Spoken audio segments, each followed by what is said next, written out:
오늘 우리 계시는 하나님의 말씀 우리 같이 보겠습니다. 신약 성경 요한복음 1장 1절부터 16절까지 말씀입니다. 요한복음 1장 1절부터 16절까지 말씀이 되겠습니다. 찾으신 줄 한 절씩 교독하겠습니다. 태초에 말씀이 계시니라. 이 말씀이 하나님과 함께 계셨으니 이 말씀은 곧 하나님이시니라. 만물이 그로 말미암아 지은 바 되었으니 지은 것이 하나도 그가 없이는 된 것이 없느니라.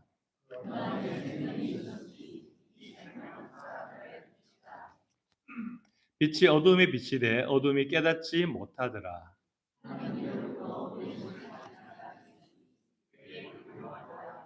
그가 증언하러 왔으니 곧 빛에 대하여 증언하고 모든 사람이 자기로 말미암아 믿게 하려 함이라.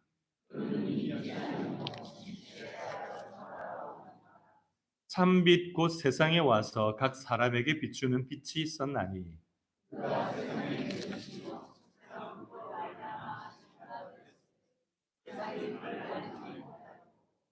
자기 땅에 오매 자기 백성이 영접하지 아니하였으나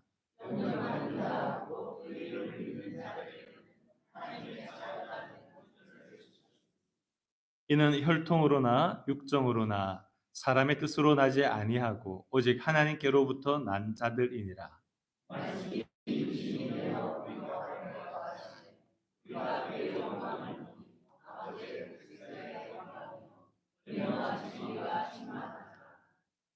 요한이 그에 대하여 증언하여 외쳐 이르되 내가 전에 말하기를 내 뒤에 오시는 이가 나보다 앞선 것은 나보다 먼저 계심이라 한 것이 이 사람을 가리킴이라 하시니라.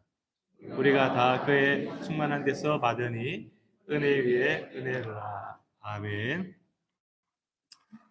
여러분, 세상의 시작이 되는 것이 어떻게 되었을까요? 또 우리가 지금 겪고 있는 현실 중에 때로 이해할 수 없는 많은 문제들은 왜 생길 것일까요?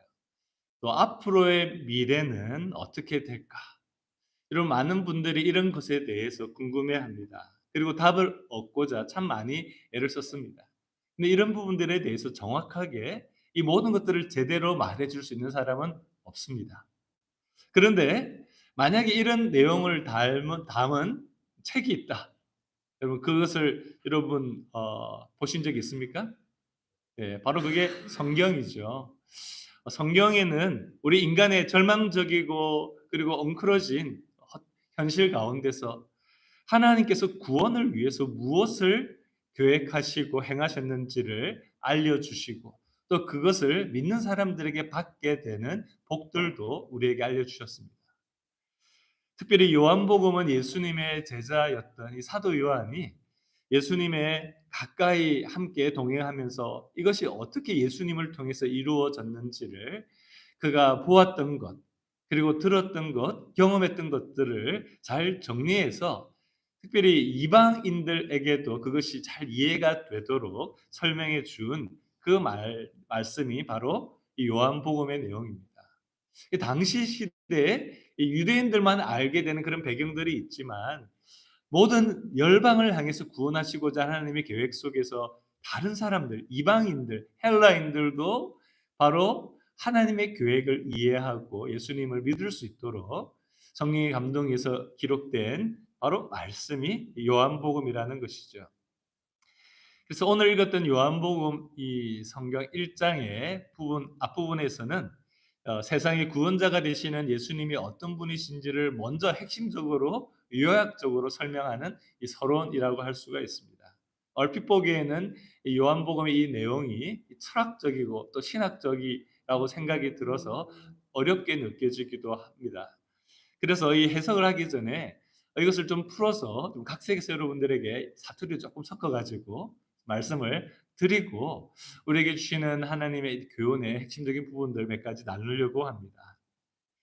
이 세상 처음에 창조되었을 때 하나님이 세상을 창조하셨습니다라고 기록하고 있죠.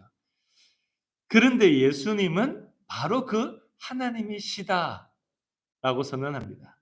그분이 세상 처음 시작할 때 이 세상을 창조하신 말씀이었다라는 거죠. 참 신기하죠. 안 신기합니까? 예수님이 말씀이라는 게 사람, 하나님, 말씀, 이 신비한 부분들입니다. 그런데 그 빛이 그분이 빛으로 세상을 어두운 가운데 있는 것을 밝혀주려고 오셨는데 이 썩을 우리 인간들이 그냥 이 예수님을 거부했던 거예요. 몰라봤던 거죠.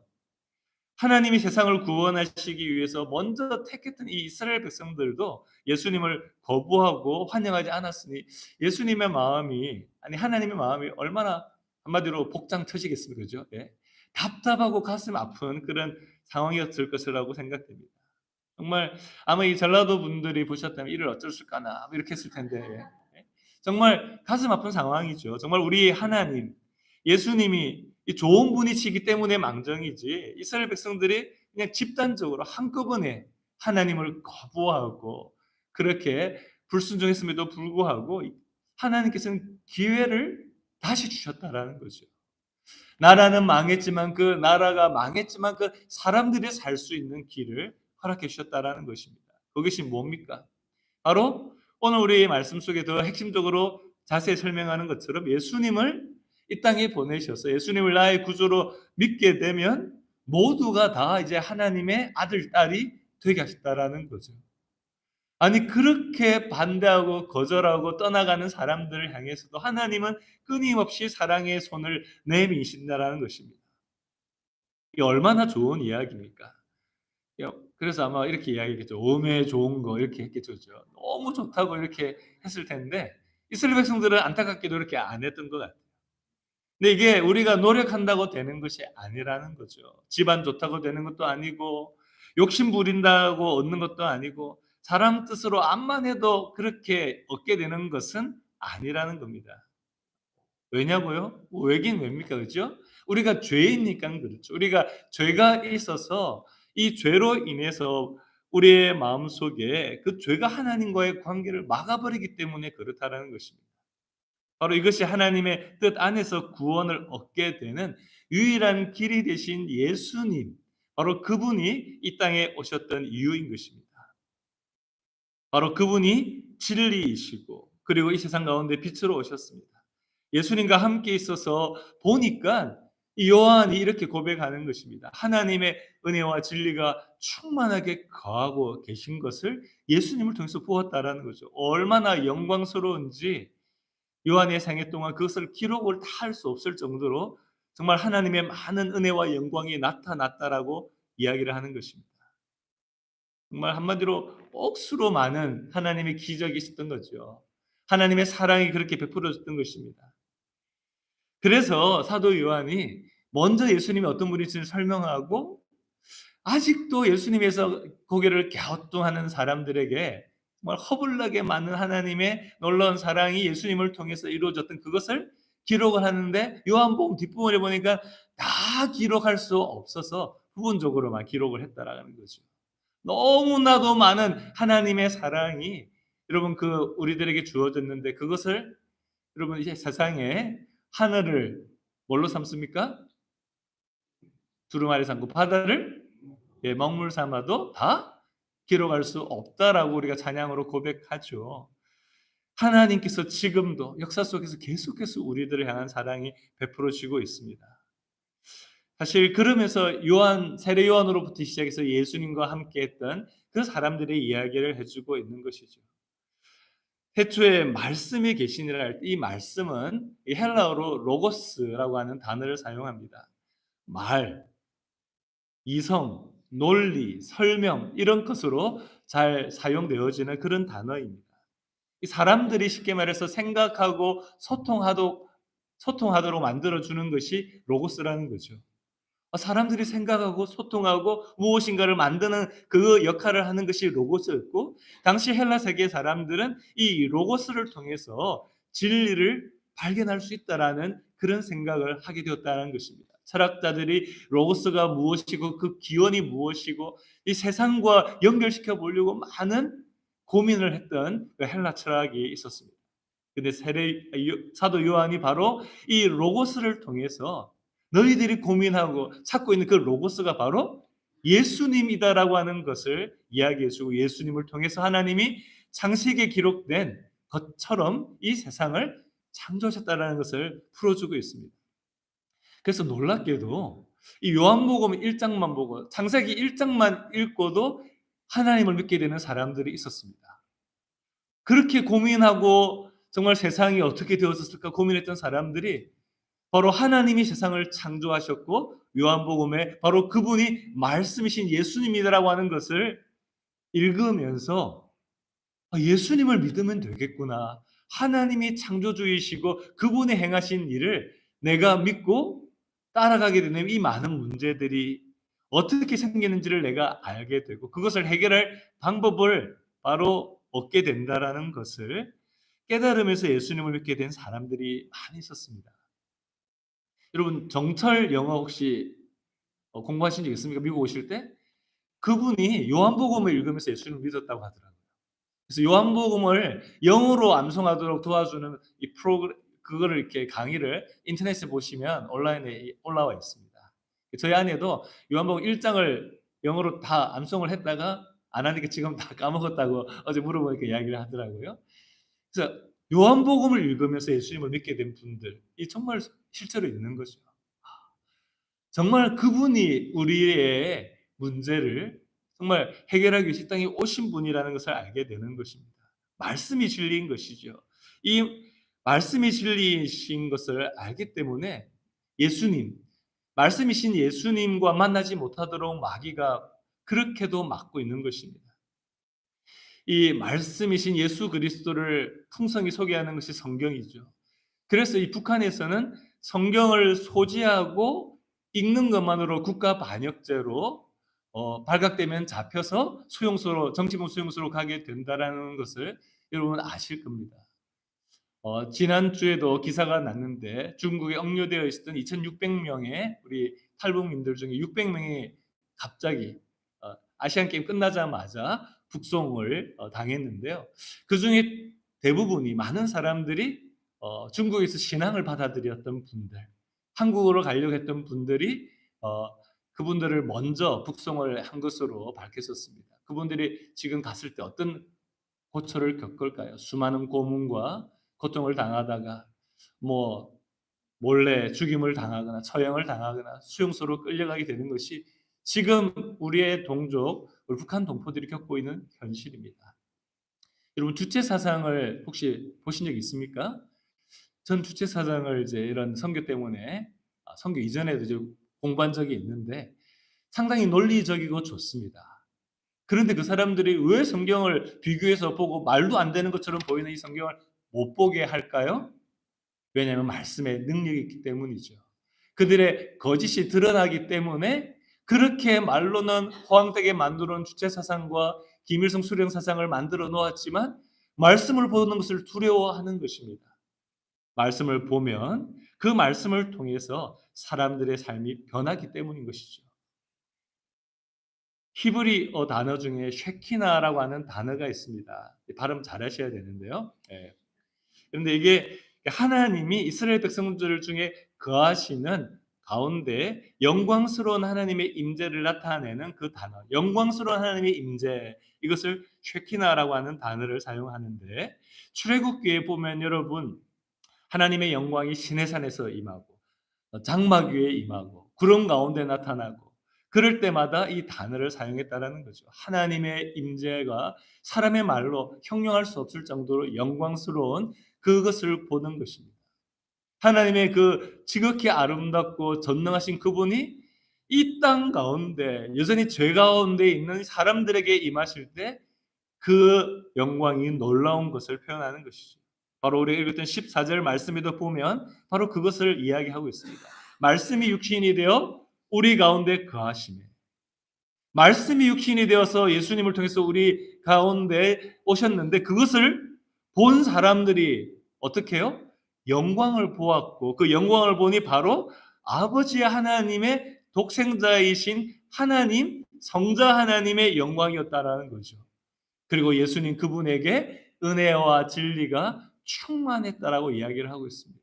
사람들이 그렇게 헤매고 찾아다녔던 은혜와 진리가 예수님께 충만하게 그분이 갖고 계셨고 그것을 흘러보내셨다라고 이야기를 하고 있다라는 것입니다. 여러분, 우리가 하나님의 자리에서 정말 이 땅에 오신 예수 그리스도를 우리의 구주로 믿고 있는 줄, 여러분 그렇게 믿고 있는 줄 믿습니다. 바로 이 땅에 예수님이 사람으로 사셨지만 예수님은 우리처럼 죄인으로 사신 것이 아니라 바로 독생하신 그분이 동정녀의 몸에서 탄생하시고 죄로부터의 그 흐름이 끊어진 상태에서, 그러나 육신의 연약함을 가진 그분이 죄의 권세에 대해서는 승리하셨다라는 것이죠. 바로 사람이 되셨기 때문에 우리 죄를 대신해서 십자가에 죽으셔서 자신의 생명으로 우리의 죄값을 지불하셨다는 것입니다. 사람이 되어야만 그 죄값을 지불하실 수 있기 때문에 이 땅에 오신 것이죠. 그 고통과 연약함 가운데 친히 함께 거하셨다는 것입니다. 그럴 필요가, 본인에게는 그럴 필요가 없지만 우리를 구원하시기 위해서 오셨다라는 것이 정말 죄인된 우리는 하지 않는, 우리가 이해할 수 없는 신비라는 것이죠. 그분의 공의와 사랑으로 인해서 바로 십자가에 우리 대신 죽으시고 죽음의 권세와 영원한 형벌로부터 우리를 구원해 주셨습니다. 우리들의 인생이 깜깜하다고 이야기를 하죠. 세상도 어둡습니다. 미래가 불투명합니다. 그 세상 가운데, 어두운 세상 가운데 빛으로 오신 그분이 우리를 구원하시는 바로 십자가 은혜의 복음을 우리에게 환하게 비춰주셨습니다. 예수님을 통해서 우리가 구원받는 길을 걸어갈 수 있는 그 빛이 비추어지게 되고, 그 빛 가운데로 걸어가면 우리는 찬양할 수 있고 승리할 수 있고 하나님의 자녀로서 하나님 앞에 설 수 있다라는 것입니다. 이 빛 가운데로 걸어가는 삶으로 우리를 부르셨다라는 것이죠. 이 빛 앞에 나아가서 예수님을 믿으면 우리의 삶에 다가오고 우리를 괴롭혔던 그 죄와 어둠의 권세가 물러가게 됨을 믿으시기 바랍니다. 예수님을 붙잡고 예수님께로 가면 그 어둠은 물러가게 됩니다. 여러 선교지에 수많은, 제가 선교 사역들을, 많은 선교 단체와 여러 나라의 선교 사역들도 섬기고 이러면서 많은 선교지의 수많은 간증들을 들으면서 정말 신비하고 놀라운 하나님의 능력을 체험하게 됩니다. 인도 땅에서, 그리고 북한의 지하교회 성도들이 하나님만 바라볼 수밖에 없기 때문에 그 땅에 기적적으로 일어났던 수많은 간증들, 여러분, 하나님을 의지하게 될 때 하나님께서 보이시는 그 놀라운 은혜가 바로 요한복음에 계속해서 기록되어 있고 우리의 삶 속에서도 그렇게 기록되어지기를 원하시는 것입니다.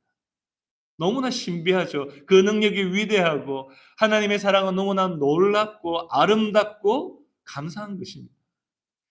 하나님을 만날수록 우리는 감사할 수밖에 없는 거죠. 은혜가 넘칠 수밖에 없습니다. 왜 우리가 계속 절망하게 될까요? 내 힘으로 하고 내 지혜로 문제를 풀려고 하기 때문에 그렇습니다. 그러니까 걱정이 더 되고, 그러니까 자녀들이나 뭐 사업이나 기타 등등 많은 것들이 더 얽히고 설킨 문제들을 어떻게 할 수 없는 것을 알게 되면서 마음이 괴롭게 되는 거죠. 그러나 빛 가운데 계신 그 주님, 빛이신 주님께로 가게 될 때 주님이 지혜를 주시고 맡기라고 하시고 주님의 때에 주님의 방법으로 그것을 이루어 주시는 것을 우리에게 믿으라고 하신다는 것입니다. 예수님께서 내 삶을 살려주시는 구원자이심을 믿고 주님을 따르기로 고백하면 모든 사람이 하나님의 자녀가 되는 권세를 주셨다라는 것을 믿으시기 바랍니다. 다 우리가 그런 권세를 받은 줄 믿습니다. 예수님을 믿기로 하면 그런 권세를 받으셨습니다. 하나님의 자녀로서 살아가는 그 삶 속에 예수님을 계속 믿어야만 그 권세가 우리의 삶에 나타나는 거죠. 하나님이 자녀 삼아 주셨지만 말씀 속에 우리가 살아가지 않으면 하나님의 자녀이지만 하나님의 자녀의 권세와 능력은 나타나지 않을 때가 많아서 우리가 헷갈리는 겁니다. 내가 예수님 믿는 거 맞나? 예수님이 정말로 위대하신 거 맞나? 이런 고민이 생기는 것이죠. 우리가 하나님의 뜻을 깨달아 알고 묵상하고 순종하면 갈수록 우리는 더욱더 그것을 분명하게 알게 될 수 있다는 것이죠. 여러분, 사실 하나님을 믿지 않는 사람들이 더 대단한 믿음의 사람들이라는 거 아십니까? 정말 믿음이 대단한 것 같아요. 이렇게 아름다운 자연과 놀라운 우주와 우리 몸만 하더라도 수많은 인체의 신비, 이런 과학자들이 연구하고 의사들이 연구하면서 인체가 너무나 신비하다고 이야기를 하잖아요. 설명할 수 없다고 하고 그 많은 신비로운 것들을 보면서도 이것이 우연히 생긴 것이라고 믿는 그 믿음이 대단한 것이죠. 우연히 생긴 그 정말 수억 분의 1이, 아니 그것보다도 가능성이 없는 그 일들이 이루어졌다라고 믿는다라는 거죠. 사실 과학적이다라고 하는 그 말 때문에 사람들이 착각하는 겁니다. 과학은 진리가 아닙니다. 과학적 진리라고 말하는 것인데, 과학적 진리는 무엇인가 하면 일정 환경 속에서 많은 실험을 통해서 가설을 세우고 많은 실험을 통해서 반복적으로 그것이 일정한 결론이 나오면 그것을 과학적인 진리라고 여기는 거죠. 발표하고 이렇습니다. 하지만 또 다른 연구, 또 다른 환경에서 더 많은 데이터를 집어넣어서 연구를 해서 어떤 결론이 나오게 되면 이전에 있었던 그 과학적인 진리는 어떻게 될까요? 폐기가 되어지는 거예요. 일시적인 진리가 바로 과학적인 진리입니다. 또 다른 환경 연구에 의해서 계속해서 새로운 것들을 만들어내는 사람들이, 유한한 인간들이 무엇인가를 더 많이 얻어나가는 진리가 과학인 것이죠. 부분적인 진리, 우리가 일시적인 진리인 것은 맞지만 사람들이 착각하는 것이 이것이 우리에게 영생을 가져다 주고 영원한 진리라고 하는 것에 잘못 적용하고 있다는 것이 문제인 것이죠. 과학적이지 않아서 신앙을 안 가진다. 이게 어리석은 것입니다. 훨씬 더 위대한 세계 속에 있는 것으로 어떻게 작은 세계를 이해할 수 있습니까? 과학이라고 하는 작은 세계로 어떻게 위대하신 하나님을 온전히 이해할 수 있습니까? 그런 하나님을 내가 과학으로 이해할 수 있는 하나님, 내 이성으로만 이해할 수 있는 하나님이라면 안 믿겠다라고 C.S. 루이스는 고백했던 거죠. 이 시대의 지성이라고 하는 그분이 자신의 이성으로, 과학으로 어떻게 하나님을 다 설명할 수 있습니까? 사람들은 어리석죠. 과학이라고 하는 것에 일시적이고 부분적인 것을 마치 영원한 것으로 착각하게 만드는 이 마귀의 괴계에 넘어지고 있다는 것을 아셔야 되는 거죠. 진화론도 부분적으로 진리입니다. 과학적으로 검증되어지는 것이 있습니다. 그러나 이것으로 오묘한 하나님의 계획과 섭리를 다 헤아릴 수가 없는 거죠. 여러분, 자동차 좋아하시는 분들이 있죠. 새로운 자동차를 만들어서 그 모델을 만들었다고 생각해 보십시오. 근데 그 자동차를 만들 때 자동차에 들어가는 부품들이 몇 가지일까요? 네. 많다. 예, 많습니다. 네. 많습니다. 엄청나게 많습니다. 근데 그 자동차 부품들만 다 모아 가지고 엄청나게 큰 통에다가 집어넣었어요. 그리고 막 그것을 흔들어요. 한 달간 흔들면 그게 딱 조립될까요? 예. 아니면 1 년? 아니면 100 년? 1억 년 동안 흔들면 그게 자동차가 조립이 될까요? 아닙니다. 우연히 무엇인가가 만들어지지가 않는 거죠. 심지어 자동차 하나도 그런데 그보다 더 오묘하고 신비한 우리 사람과 이 우주 만물을 우연히 진화에 의해서만 만들어졌다라고 하는 것이 얼마나 놀라운 믿음입니까? 과학이 아니에요. 믿음이에요. 그런 믿음을 불신자들이 갖고 있습니다. 불신자는 하나님을 안 믿는 것이죠. 그렇습니다. 사람들은 하나님을 믿고 싶지 않은 마음, 이 죄된 마음으로 인하여서 이러한 핑계거리들을 많이 만들어가게 되는 거죠. 그렇습니다. 우리가 이 땅에 태어나고 창조되어졌다라는 것은 반드시 그것을 만드신 분, 만든 그 분이 계시다라는 것을 우리가 믿는 것이 훨씬 더 논리적인 것이죠. 단지 우리의 능력으로 제한할 수 없다라는 것, 그것이 있을 뿐이지 누군가가 우리를 만드셨다라는 것이 훨씬 더, 여러분, 우리가 논리적인 것입니다. 우리도 무엇인가를 만들잖아요.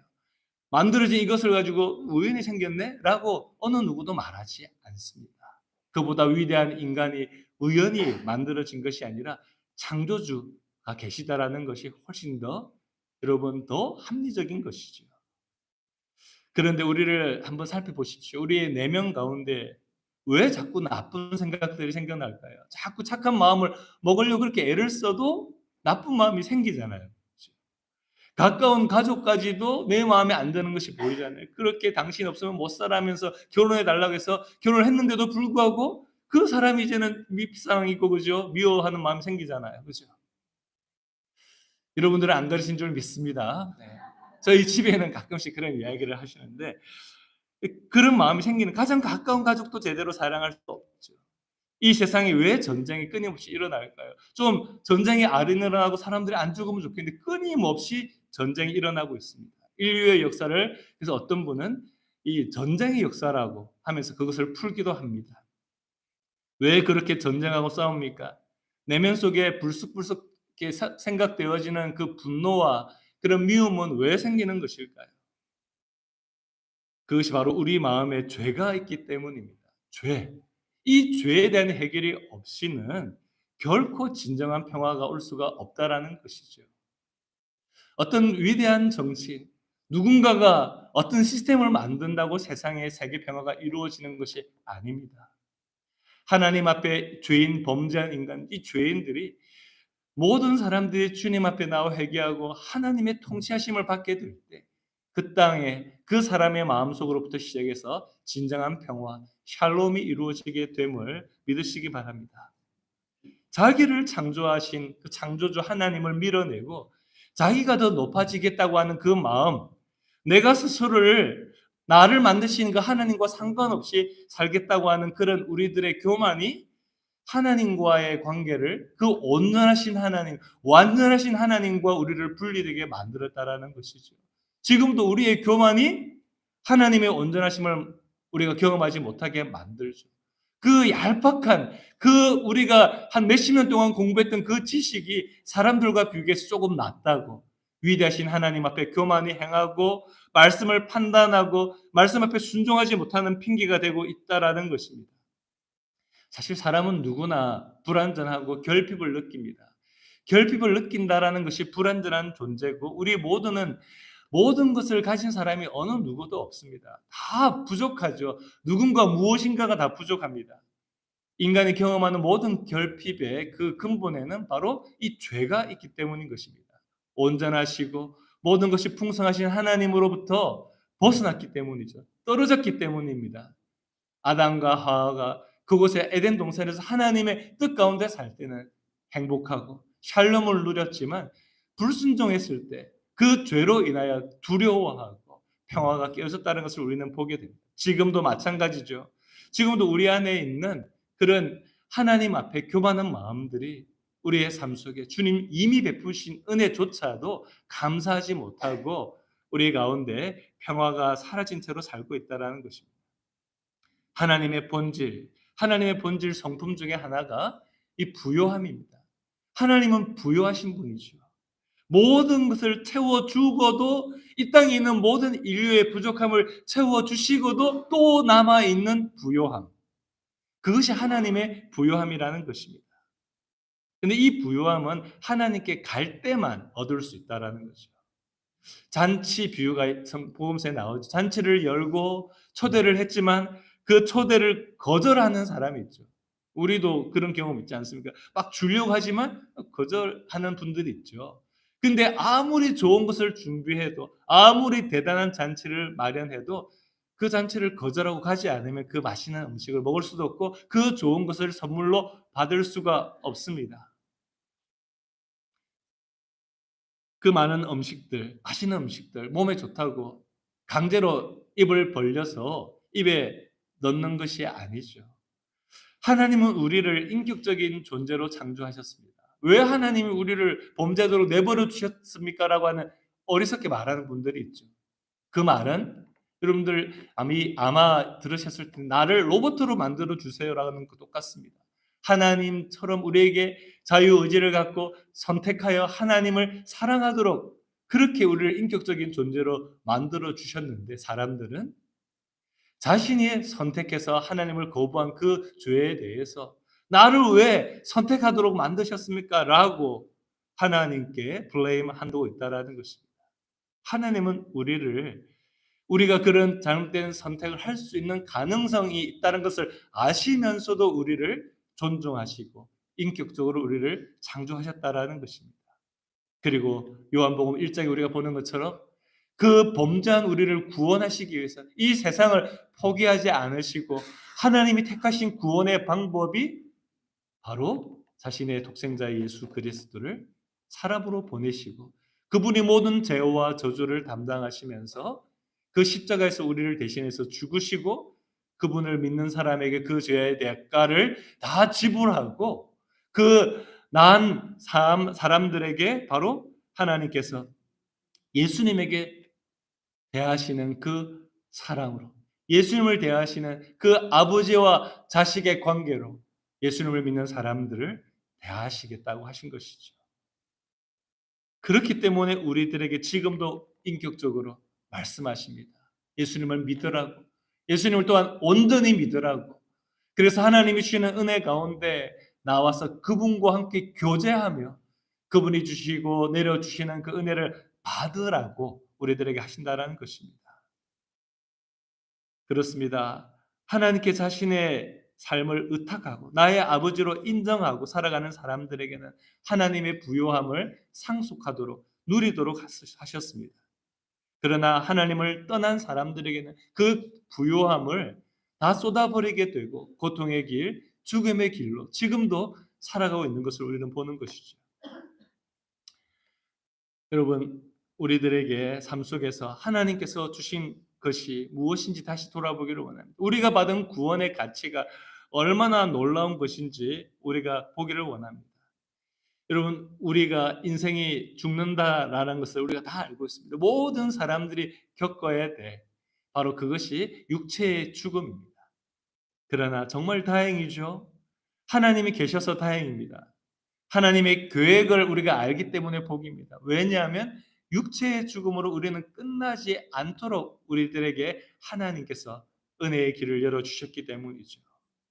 우리가 여러 가지 이 땅에서 고민하다가 그냥 세상에서 겪게 되는 일시적인 문제 때문에 절망하고 허무해하고 그렇게 살다가 끝나도록 하나님은 내버려 두기를 원하지 않으시죠.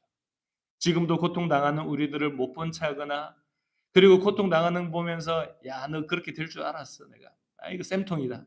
이렇게 하시는 분이 아니라는 거죠. 도리어 우리의 죄 때문에 우리의 잘못 때문에 우리가 고통하게 된 것도 안타까워하시고 가슴 아파하시고 그리고 우리의 아픔을 공감하시고 동참하시고 해결해 주기를 원하시는 분이시라는 것을 바로 성경은 우리들에게 말해주고 있습니다. 이 하나님을, 이 좋으신 하나님을, 이 어리석은 우리들이 끊임없이 멀리 하려고 아직까지 우리에게 남아있는 이 죄성 때문에 우리 크리스찬조차도 하나님으로부터 조금만 너무 가까이지는 않기를 교회는 너무 열심히 하면 안 돼. 적당히 해야 돼. 아니 그 좋으신 하나님을 믿는 그 이 은혜를 오해하도록 만든 이 교묘한 이 세상의 말이 교회 안에 침투되어 있던 것을 보십시오. 좋으신 하나님, 위대하신 하나님, 그분의 지혜와 능력과 그리고 그것으로 살아가는 합리적이고 풍성하고 따뜻하고 이 놀라운 삶을 살지 못하도록 여러분 교회 안에서조차도 이러한 말들이 우리를 속이지 않도록 여러분 깨어 있기를 바랍니다. 우리가 집안 문제로 고민할 때 하나님은 같이 아파하고 고민하는 분이시고 우리의 앞으로의 인생의 날에 앞으로의 미래에 대해 막막해할 때 우리의 미래를 인도해 주시려고 우리에게 손을 내밀고 붙잡아 주시는 분이십니다. 아프리카나 북한이나 그곳에서 아이들이 굶주리고 있을 때 그 굶주림의 고통 가운데 가슴 아파하시고 그것을 해결하기 위해서 선교사를 보내시고 그곳에 평화를 심으시려고 하는 분이시죠.